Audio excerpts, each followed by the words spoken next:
is Thursday, October 13th, and we've gone live here for photo organizing live question and answers. So we have about 2 minutes left till 11:30. So I'll just let people join if they're going to be able to this morning.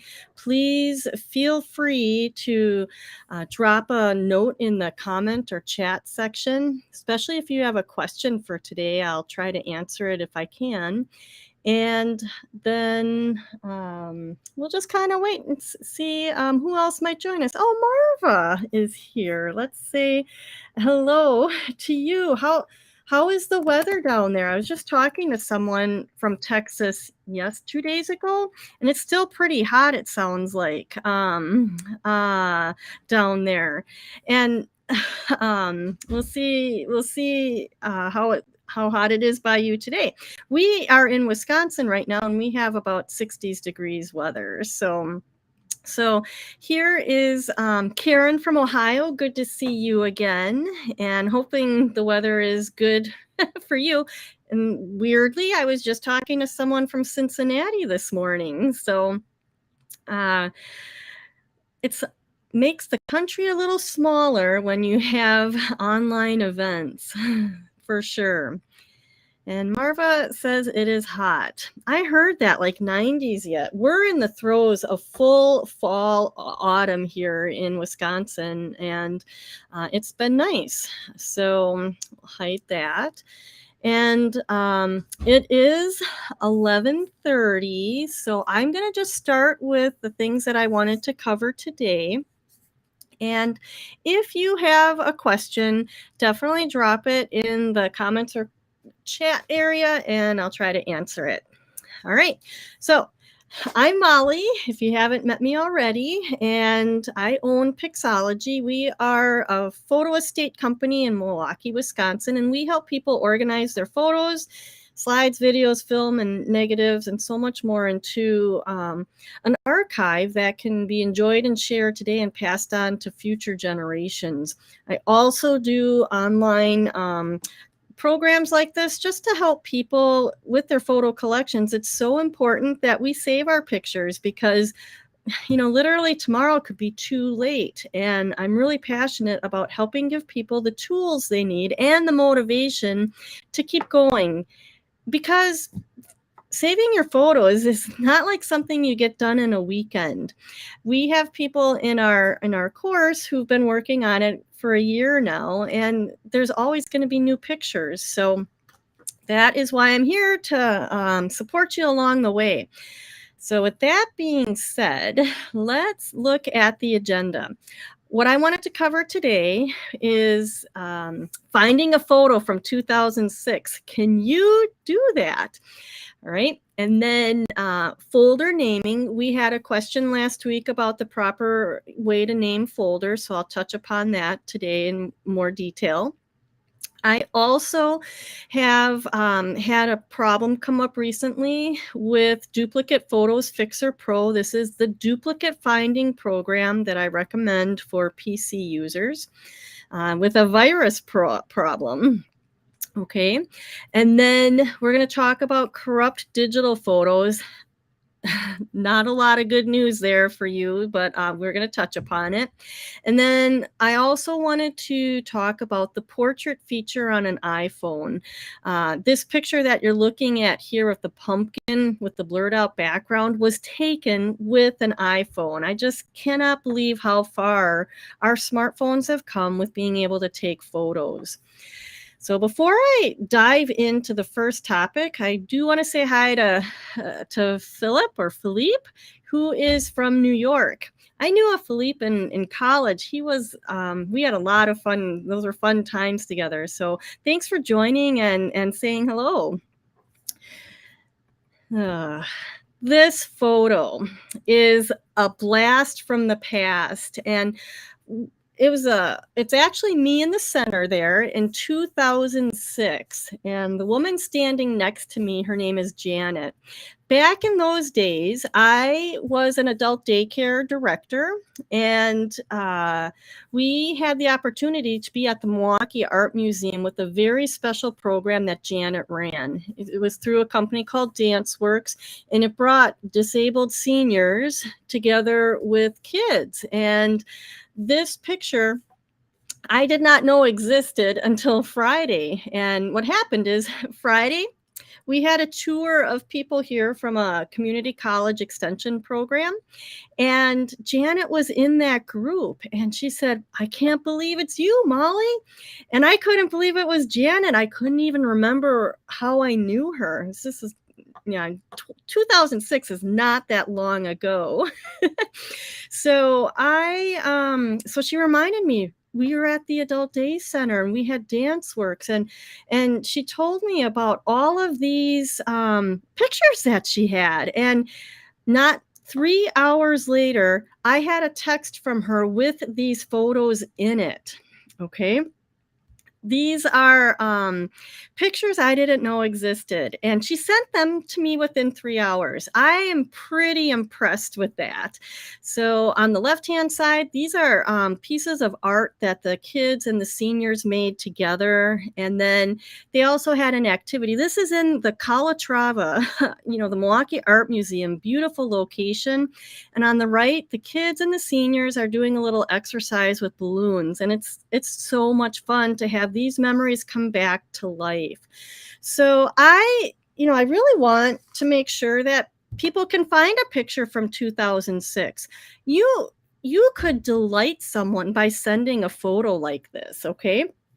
And I have 4 ways here to help find a photo from 2006. All right. With computers, there is always at least 3 ways to do something, maybe 5 ways to do something. And so these are 4. You might know of a different way or have a different trick, and you're welcome to drop that in the comments too, because it could help someone else. So first, we have the ability to share a photo from your phone, okay? Now, my phone only has pictures going back till 2010, and I have a specific reason for that, but my phone just goes back till 2010. Now, if you remember, if you were here last week, you might know that I had trouble sharing my phone screen through the technology. So what I did is I made a little video from my phone, and it's playing right now. So I want to just stop it and bring it back, because I wanted to show you how you can just use the search feature on your phone to find a particular date of photos. What's going to happen, it's going to play, and you're going to see an orange block. That's just blocking out my family's information. And then we'll kind of talk as it plays here. So here we go. You click on that search bar, okay? And that it's actually a search button, I guess, and now it's blue. And when you do that, at the top, you can see where you can type in photos, places, people, and I am gonna type in the year 2006, okay? But notice how Apple has already prompts there for me to look at. I can look at moments or places. It wants to help me search, and it gave me those things, automatically. So let's watch another little bit here. So here I am typing in 2006, and I hit search. And now what has happened is the app has found photos not only that were taken in 2006, but also that have the word 2006 in them. I'm like, unbelievable. The artificial intelligence in your phone is powerful. It's searching all of this stuff for you. And I do see a question that I'm going to just throw up here. Philippe has a Samsung phone, and can you do the same thing for the search? You can use the search and try. I don't have an example here to show you, but the neat thing about the search feature on phones now is you can type in a date, you can type in a word like dogs or sunrise, and the app will find those similar pictures too. So while we're looking at the iPhone here, I think it does work similar on the Android phone as well. And maybe I'll talk about that next week and demonstrate it. So anyway, it found these pictures from 2006, and there's the text found in photos. And then there's the moments. That's the pictures. It only found 2 pictures, and that's because I had just uploaded those, excuse me, verbs matter. When those photos were texted from me, from Janet, I saved them from the text into my Photos app, okay? So usually if you touch the photo and hold it down, you'll have some options. So now I have this photo in my phone, and I found it by searching 2006. All right. So that's the way number 1 that you might be able to find a photo from a particular date. Okay. The second way is the Forever app on your phone. And this is my go-to app for storing all of my family photos and career photos and things like that. So I'm going to show you this, and it is putting it on the side there. So let's do this. Hold on. All right. Well, that's not going to work. I might have to just put my camera off. I want to switch this around. Isn't that funny? Technology, I want to be the little part of the screen and not the big part of the screen. I'm going to just have to go with this route, okay? On the right-hand side, you are looking at a screenshot of my Forever app. All right. Forever is the permanent photo storage, and it's what I teach most of my clients to use for having all of their photos in one place. So in this view, I'm in the home screen, and when I click on the bottom, there's the home icon, and I know this is hard to see. Then there's a library icon. I could click on the library icon, and when I do that, it brings me to a new view. All right. So here's this view, and it's in the process of loading pictures. When you're in the library view, across the top, you can see we have the library and albums and tags. So there's more options on how you view the pictures. And I'm going to just scroll along here. And I clicked on the albums view so that I could go to my 2000s photos. So when you see right about in the middle there, there's a photo on the right, and below it, it says 2000s photos. So I click in there, and then I can see the 2006 photos are also there, okay? And I can click into that a little bit, and now when I do that, I can see that I have 500 and some photos, and I'd have to scroll through it a little bit. Now, because this was a career picture, I actually put the photo somewhere else. If I want to just scroll back to my main albums view, and when I scroll all the way down, you can see now there's a career on the left side. Hopefully you can see this. It's career. And when I click into the career, I have an album for Aurora Adult Day Center. Okay. And now I have 5 photos in there. So I could show you these, but you've kind of saw them in the slides before. The question is why are there 5 here and only 2 showed up on my phone? Well, that's because, when these photos were texted to me, they had some metadata problems. So 2 of them were dated 2006, and the other 3 were dated, the date that I saved them on my phone. So we always kind of have to figure out those metadata issues at some point. Now, in the questions here, I do see that Forever app, is it free or not? The Forever app is the Forever app is free, but storage, there is a fee for the storage. So I can talk about that a little bit later. And thanks for asking the question. All right. So now I've showed you 2 ways to see your pictures from 2006. The next way is to do it on your computer. I actually teach that people should save their photos on their computer first, okay? And this is just because you may not have access to the internet, for one, if you wanted to see your pictures online. And 2, when your pictures are on your computer, you own them. They're like yours. They're in your possession, okay? So I'm just sharing my PC computer here, and what a gorgeous fall picture. And under on the left-hand side, you can see I have photos to organize. This is a folder here. And then I have master family photos. So this third way to find my 2006 photos is I go to my master family photos folder.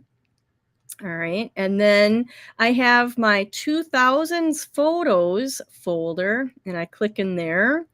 And then there's 2006. So within, a few clicks, I have gotten to my 2006 photos there. Now, this is the system that I teach to save pictures in folders. And if you need to know more about that, I will put a link up above if you haven't seen my master class on it.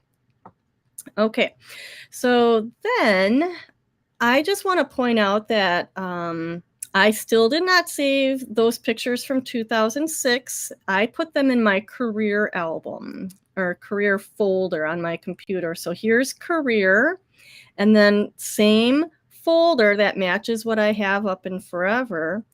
And I now have my 5 pictures here, and you can see they have, a lot of funny names.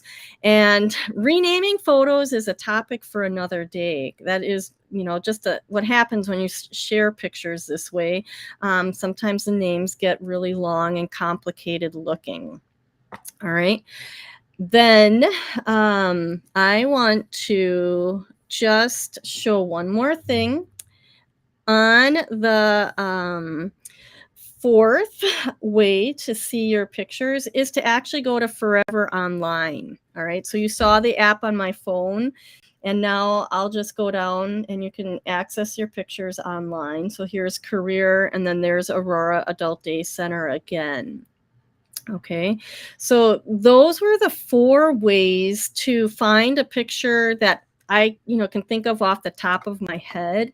And we're just going to shut this little screen off. And I can see another question here that kind of relates to this topic is, how do you save your photos on your PC and organize them so it's easy to find a photo among 15,000 photos? That is the system that I teach in that you just saw with the photos to organize and master family photos folder. And I'll put a link in later to do that. In my master family photos folder, I have about 20,000 pictures, but there's probably not very many pictures I couldn't find within a few clicks. All right. So you have to get your pictures from your phone to your computer. That's a part of it. And very simplified answer for what the work is that needs to be done. So, and I see that you mentioned photos are from your Samsung phone. So if you connect your phone to a USB cable to your PC, you can copy the pictures off. All right. So this is what I wanted to cover. And Philippe, it's okay to ask questions. That's what I'm here for. So uh, that is my 4 ways to find a photo from 2006, and you might think of another one. So while we were, diving into this topic, I see Patricia Bartelt joined. So she's from the East Coast and Helen, New Hampshire. I'm so glad that she's here because that's my sister-in-law, and I don't know if she's joined on a live one before. So very cool. All right. The next topic is, let's see. Oh, how do you name folders? Well, naming folders is very important on the computer to, establish your organization. All right. So the formula is year dash M, I guess, Y, 4 digits for the year, 2 digits for the month, 2 digits for the date, and the description. All right. So you have a formula there that you can adjust based on what's in your folder of pictures. Okay. So the examples that I have here are on the left-hand side, not good. All right. You can see that we have just a mix of ways that things were named, and it's really hard to tell what's what. So when I rename those folders with the formula, things fall into chronological order automatically. I love it. Okay, so the first line, 2001-12 Christmas Dad's photos, I could have put -12-25 if that was actually all Christmas Day, and I did that for 2005, but I wanted you to kind of see, you can vary a little bit, what your description is and how many of the date places you use. When you have photos that cover a couple years, you could put a dash, and then at least it tells you what's in those photos. This naming formula is fantastic for the just making it all, clear in the organization process. And if you're ever going to be duplicate finding, having good named folders will help you compare duplicates as well. So that is what I wanted to cover. This was for the question that came up last week on how to name the folders. This is the formula. It's the way. Okay. All right. I wanted to Philippe has a question here. How do you get chronology order with your folders? When you use this formula, it happens automatically. It's kind of an alphabetical thing.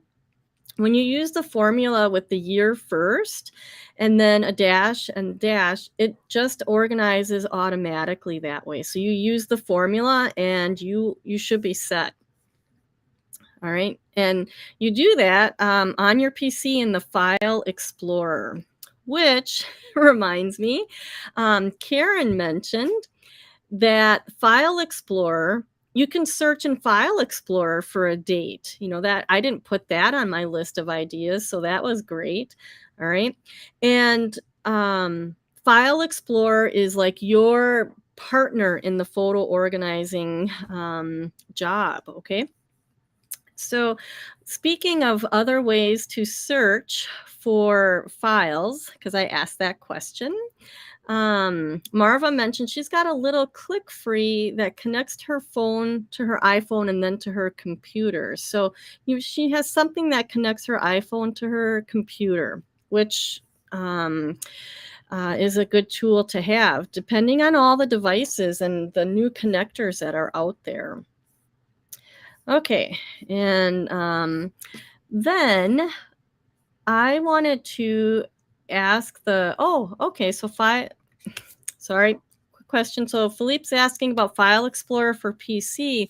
On the Apple, it's the Finder. All right. On Apple computers, it's the Finder. And I will say this, the Finder is not as functional as File Explorer is on a PC. when I have clients who have access to both computers, both types of computers, I usually recommend that the photo organizing be done on the PC if that's possible. The Apple Finder does not show you as much information as File Explorer. So that's a good question. All right. The next question that has come up over the past week is Duplicate PhotosFixer Pro. One of my viewers downloaded Duplicate PhotosFixer Pro, and when she tried to install it on her Mac, Malwarebytes flagged it. All right, that's a virus protection software. All right, and it wouldn't let her install it. So she's wondered if it was safe to use, and questioned why I would recommend something that might it cause a problem on the computer. I have heard of this before. One other time, one of our clients' computers flagged the software from being installed. Duplicate PhotosFixer Pro. I have vetted this program considerably, and because I'm really careful about what I recommend for people to use. I want it to be around. I want there to be good support. So I had tested it on the computers here at Pixologie. I had used their support. The company is located in not the United States. I'm thinking India, but I'm not certain on that. But I tested the support, and the support, they answer within 24 hours. And they even did a Zoom type call. It wasn't face to face like where I could see anybody, but I was able to chat with their support, and I was happy with it. So the reason why, so I just wanted to let people know that it is safe to use. But when someone asks me the question, I have to verify it, okay? So we have a IT person that assists us with these kinds of questions and some of our other tech here at Pixologie. And I asked him to reply, to help me make sure that I was recommending something that would be okay. And I'm gonna I just copied his response here. Anytime you install software on your computer, you do want to be careful, and you do not want to add, the things that they want to install in addition to the program. He writes, that he researched it and looked it up in a known malware database. He says it's a legitimate program, and it's available in Apple's App Store for Macs, which means it's been extensively vetted. And he said that I did a good job of replying to the client while I was waiting for his response. He did point out that sometimes antivirus programs will flag any .exe file downloaded from the internet, because some could be harmful, and there's a lot of junk out there. So he sent the screenshot from his virus protection, and it says, it could harm your device. Do you want to keep it anyway? And if you know the software and you're confident in it, then you can keep it. And that's what he said. The antivirus software Malwarebytes is just erring on the side of caution. Your client should be able to whitelist Duplicate PhotosFixer Pro or tell the AV software that the program is safe. And I've had success with that with another client who had this come up. So, I think it's good to know, though, that Malwarebytes has flagged the program because the company that makes it had another piece of software that was very spammy with ads, and that other piece of software is what the problem was. And Malwarebytes just said, we're not going to let any of this company's programs get through. These programs, you do have to watch out for recurring fees. And with Duplicate PhotosFixer Pro, which if you have duplicates, it's really a necessary tool, or you'll go crazy comparing pictures to see if you have duplicates. When you get the software, you get a free trial. and then they will prompt you to purchase it, okay? And the program, I think, is $39.99, and they'll give you a 50% off coupon, and if you don't see that, in case you're looking for it, you email their support and they'll send you one. The price then becomes $19.99. And I noticed that it's a recurring fee. Every year you would get charged again. So you have to monitor that. And if you're done using the program, email the support and then have them cancel your recurring payment. So that's just a little bit about, this program, a little bit about your antivirus software. And just in general, use caution when you're installing things. All right. Okay. Then, just to back up a quick moment, I see Marva was asking, have we run into issues using an external device on both PC and Apple? Well, funny you should ask that, because yes, you do need to make sure that your external hard drive is formatted for exFAT. All right. If it's formatted for Mac only, it won't open on a PC. And if it's formatted on a PC, NFT, I know that I think I'll do this as a question next week and show you the difference, because there's different formats that you can have for jump drives and external hard drives. External hard drives need to be exFAT formatted to work on both. And you cannot change that with stuff on it that you need to save. So you need to have an external hard drive formatted exFAT before you start saving anything on it. Otherwise, you have to reformat the drive to exFAT to work on both a PC and an Apple. It's a good question. Okay. Next, let's see. Oh, can you save corrupt photos? So this was a question that also was emailed to me this week, and I have answered it before, but it's a good reminder. This is why you need to work on your pictures now, because if your pictures are corrupt, finding the original photo might be, difficult as time goes by. A typical way that corrupt pictures will appear is something like this, where, you've got lines or there's discoloration. And then we just had one here the other day where a slide we scanned was cut in half and shifted. So it still was the square, but something was off on the photo. Okay, so when a photo has visual problems like this, it's corrupt, and I haven't found anything that can save a photo like this. All right, it's not a good situation. The pictures that you're looking at right now, fortunately, were copied onto our client's computer, and she was able to go back to the photo CD in her collection and then find the originals. They were photos from Europe, a really phenomenal vacation. And she still had the CD, which is not the original source of the pictures. The camera card would have been. And she was very lucky. The CD did recopying the pictures over they were fine. So you don't want to find out about a problem 2 years later after you threw the CD away. You have to monitor your pictures and watch so that something like this doesn't happen and steal the memories away from that particular time. So be careful. All right, next, let's talk about the portrait feature on the iPhone camera. I am sorry, I don't know if this has a feature on the Google phone.